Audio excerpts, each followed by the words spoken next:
welcome to Responsible. My name is Robert. Today we're going to talk about pregnant assets. Yeah, you heard that right, pregnant assets. I'm hearing some of you ask, and who is the father?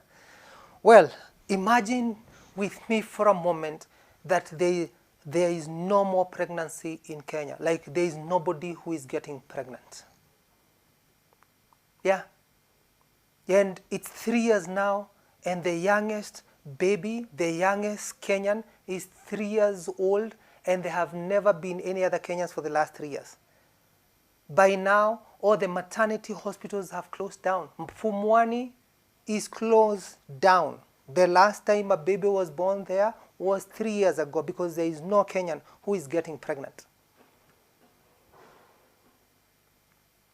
Remember, or they buy something else for those babies. The onesies, the cribs, and the strollers. That business died long time ago. 3 years ago. Because that's the last time there was pregnancy.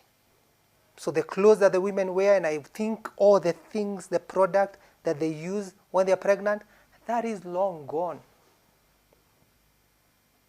It is 7 years now, because there is no Kenyan who is getting pregnant. And all kindergartens have closed down. Yeah. The things that kids, the toy business, or the last toys, those shops were closed 7 years ago because there are no more pregnancies in Kenya. Let's fast forward, and it's 20 years. The youngest Kenyan is 20 years of age because there is no more pregnancies. Nobody is getting pregnant no matter what they do. And all the things that teenagers use, so meaning all the junior school, the senior schools, the high schools, all that closed long time ago, 20 years ago. We can continue going on that journey, and you realize just what pregnancy means to a country. And I can continue up to when they're 70, but I'm going to save that for you to read Money Circles, a book that I've written about that. There's actually a chapter called Pregnant Assets. So I'm going to leave that for the book, for you to read the book. That is Kenya, my friend. Kenya has no pregnant assets. Yeah, assets that can give birth to other assets. And for all the things that we import, we need to import pregnant assets, not eating assets. Not assets that are basically hogging everything. The gas guzzlers, that we import 12,000 vehicles every month on average for the last 10 years, which is 120,000 vehicles every year. And I want you to imagine that when we do that, the amount of gasoline, the amount of petrol that we are promising to import, and the money we are going to bleed out as we are importing these eating assets, not pregnant assets. And you might say it's for business because it's an Uber guy who is making money. For him, it's a pregnant asset. But for the country, it's not. Because that is just sharing money. He's basically, when I'm running an Uber business, basically I am just giving you a service that could be provided by other means, either public transportation for cheaper. So we're just basically, you're claiming my salary. There is no production that has taken place. In fact, we promised more money out there with tires and brakes and fuel and oil by having that car. So it's not a pregnant asset, it's an eating asset. And for us to be able to import pregnant assets, and what I mean by pregnant assets are tools. Tools to be able to make things. Machines that make soap. Machines that are able to make shoes here. The machines that are able to carve out furniture, high-class furniture, international standard furniture. As opposed to the things that we're importing that we can actually make here. But do you know why we do not have pregnant assets? Because tools need skills. And we are churning out, and yes, you might tell me CBC. CBC is not going to save this country because there is a group of millions and millions of Kenyans who are basically, if you look at it, are the most idle generation, but yet the most educated generation. And yes, unfortunately, Mr. Government, you are sending them out abroad as slaves, as domestic workers, as butchery workers in the UK, as farm workers in Europe. That is not a strategy. That's not leadership. That's not what fathers do, sending their kids abroad as slaves. Would you send your kids abroad as slaves to continents that refuse to have kids and they need caregivers, spitting on their faces, that will always be an indentured labor in those countries? Because when they went to school, we did not equip them with skills to make things. And therefore, we could not bring them the jobs here to make the things that we need on a daily basis. And we have to import those things. It's a very simple thing to do. So don't tell me about CBC. It is a good thing, but it's not going to save us. What is going to save us is taking this group of graduates back to school and equip them with skills that allows them to make things here. It is very sad. There is once I went to a technical school. Yeah, it is written technical school of this county. I'm not going to mention it. And they told me, I was looking for carpenters. They said we've not produced carpenters for the last 15 years. And we can tell you for the 100 kilometer radius, no technical school is doing that. And I met a lady there who was soon graduating with civil engineering certificate. And she said she has never been to a construction site. So no skills.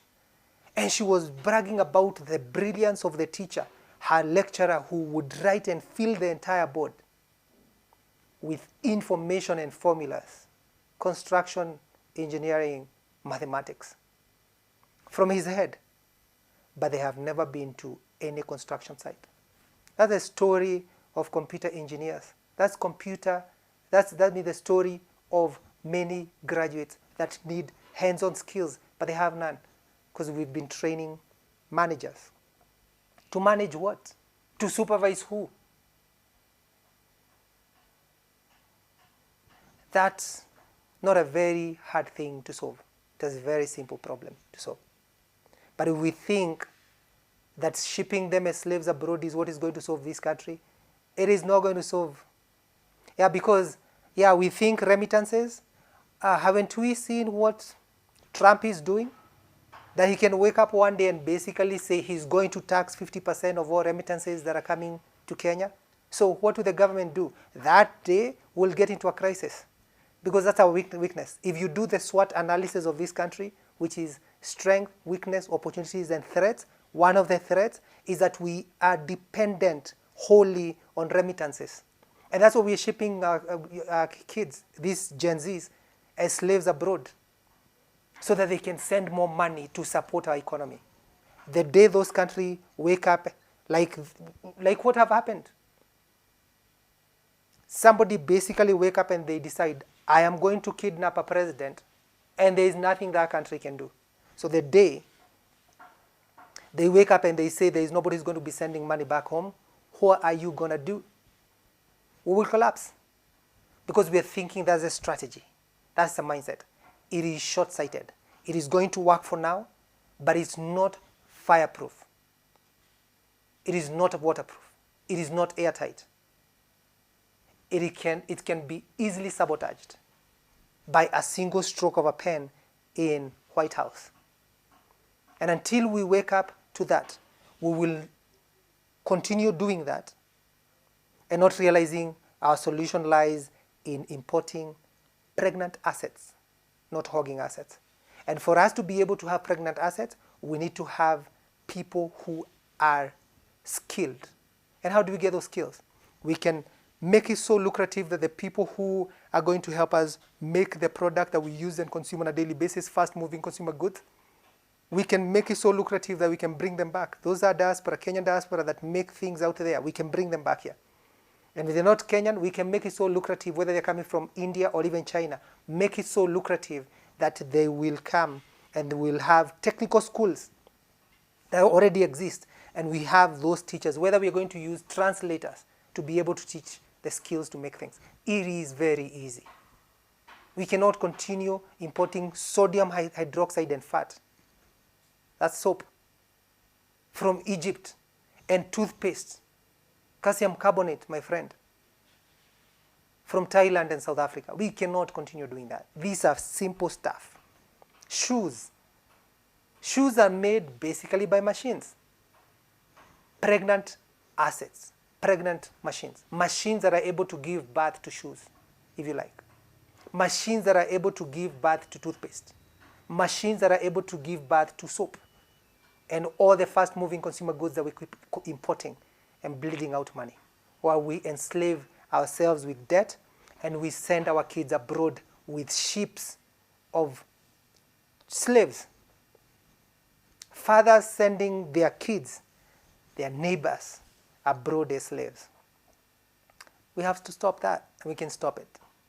So I hope we listen to this with an open mind, with a heart that captures the pain and the simplicity of our solution.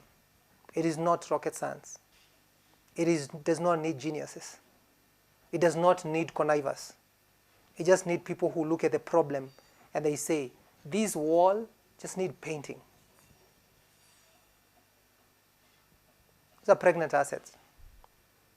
If we do not, when there is no pregnancy, there is always death. Because you cannot reproduce. And there are people who depend on the importance of our 5 fingers. That's what I've written in 5 fingers. That's a book. And if you like to get more information about what I'm talking about, I've written 4 books. 5 Fingers, Money Circles, Dollar Altar, and President Advisor. Those 4 books are available at Nuria. And everywhere, if you're abroad, you can buy that from Amazon. I'm going to put my number here, just in case you would like to contact me on anything, including speaking engagements, or to have more discussions about this, or even wanting to send coffee. So I appreciate you.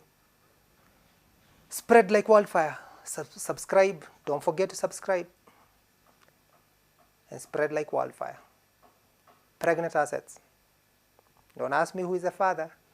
Thank you. Have a good day. God bless.